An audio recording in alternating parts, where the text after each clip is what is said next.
The ball bounces hard on the cracked asphalt. There are no referees, no official rules, just raw talent and overflowing passion. Welcome to the world of streetball, where legends are made. Here, players don't have names, only nicknames. On these tough street courts, there's no room for egos or structured play styles. It's all about instinct and pure creativity.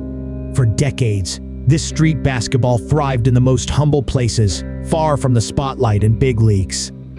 But its huge influence eventually reached the NBA. The mesmerizing dribbles of Kyrie Irving, the impossible shots of Stephen Curry, all come from these urban roots. Today, we'll travel to the raw and exciting origins of this sport. We'll see how a game without rules, born in the neighborhoods, changed professional basketball forever. This is a story about talent, discipline, and the endless pursuit of the American dream. This is Streetball, ladies and gentlemen, and it's going to change how you see basketball. Our story begins, naturally, on those streets where the ball bounces to the rhythm of the city's heartbeat. Here, there are no referees, no coaches yelling from the sidelines. It's just you, your team, and the opponent. Respect is earned with every move, with every basket.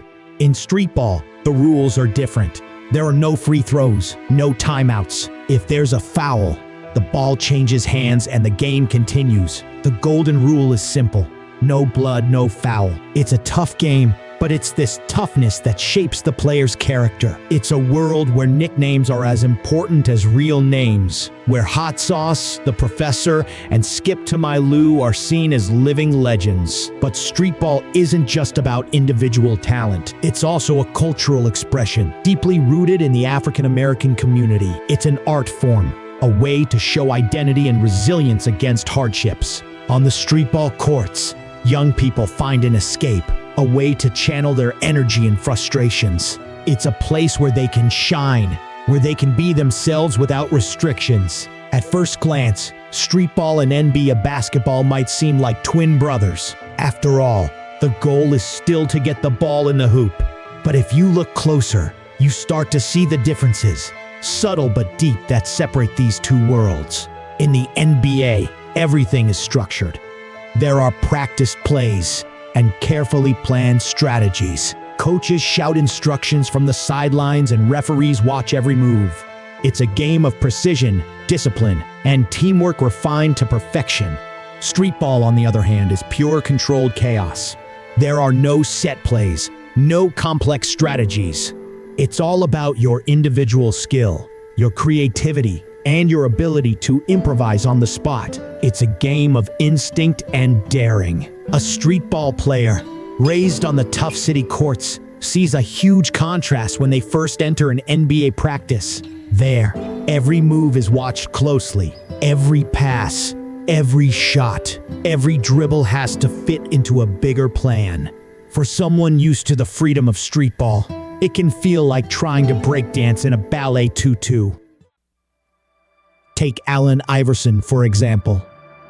Raised on the streets of Hampton, Virginia, Iverson brought the spirit of streetball to the NBA. His playing style was electric, unpredictable, and sometimes almost chaotic. Defenders never knew what to expect. One moment he was in front of you, and the next he had disappeared in a whirlwind of impossible moves. Iverson not only brought his skills to the NBA, but also his attitude, his style, his way of being. With his tattoos, braids, and defiant attitude, Iverson was the spirit of streetball in the pro league. It wasn't always easy for him. There were clashes with coaches, with league management, with expectations of how an NBA star should behave.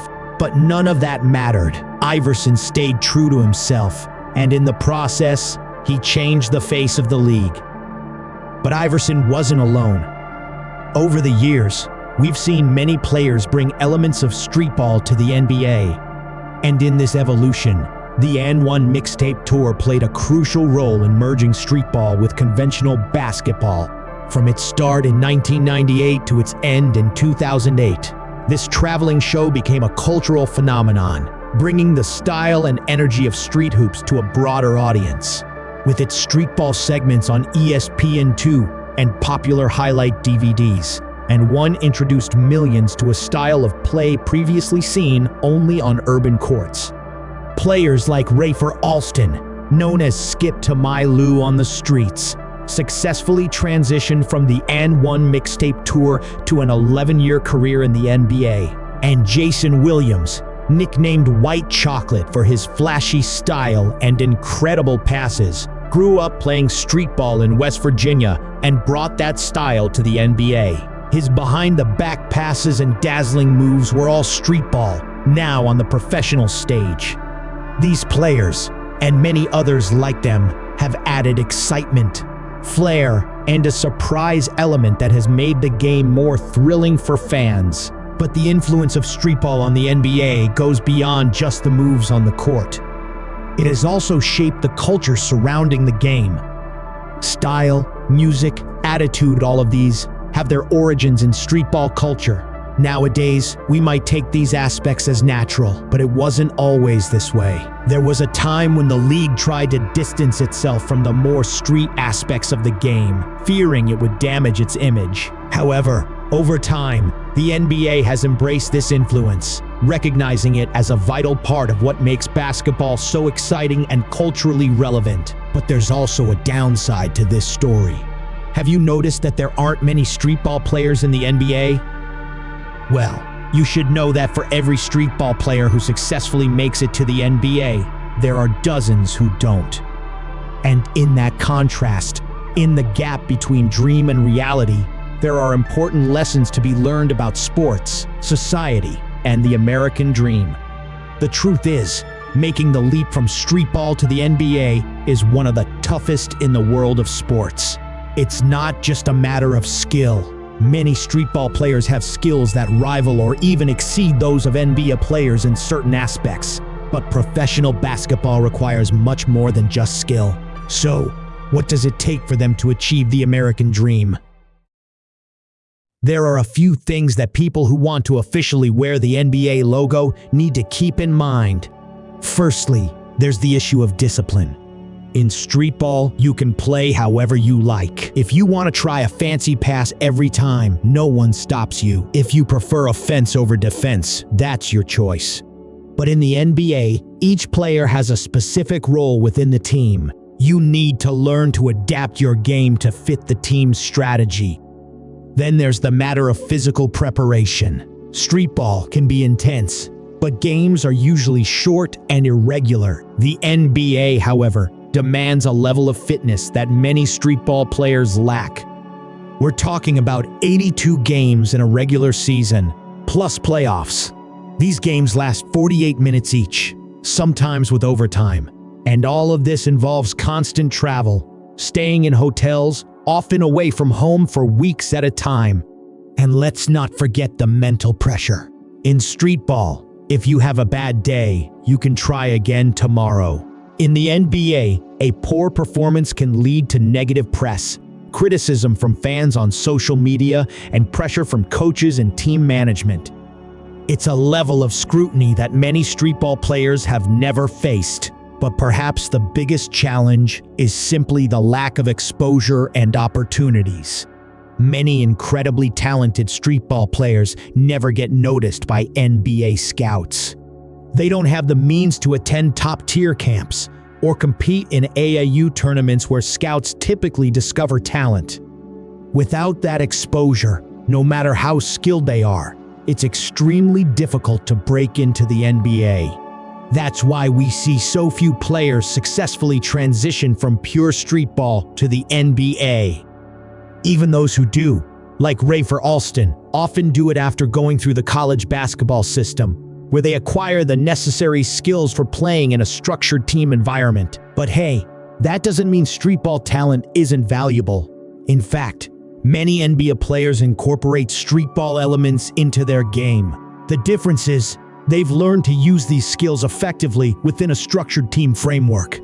Take Kyrie Irving, for example. His dribbling, fakes, and moves clearly show streetball influence. But Irving isn't just a flashy player. He's a team-oriented athlete who has honed these skills to benefit the whole team. And if you need more proof, just look at Stephen Curry. His three-point shooting and ball handling skills have a hint of streetball style, but Curry has refined them to become potent weapons in the Warriors' playing system. But for every Kyrie Irving or Stephen Curry, there are many streetball players whose talent never reaches the big leagues. And this is a significant tragedy in basketball, because on those outdoor courts, in parks and neighborhood gyms, there's a level of creativity and skill that is rarely seen in professional play. This raises an interesting question. What if the NBA could find a way to better tap into streetball talent? Some leagues have tried to do just that. The AND1 Mixtape Tour, which we were talking about earlier, for example, was an attempt to bring the style and excitement of streetball to a broader audience. For a while, it was incredibly popular, producing stars like Hot Sauce and the Professor, who became well-known names among basketball fans, though they never made it to the NBA. But can you imagine the game's spectacles we would have seen if they did? Let's be honest. The NBA gets really exciting with plays like these. Yeah, I'll get that, yeah. Ooh, look at that dribbling, Terry! Wondrous! Come on! First bucket of the night. Oh, Russell. Oh! And that wouldn't be possible without the influence of streetball. What do you think? Let me know in the comments. And don't forget to click the thumbs up and subscribe to this channel if you enjoyed this video. See you next time.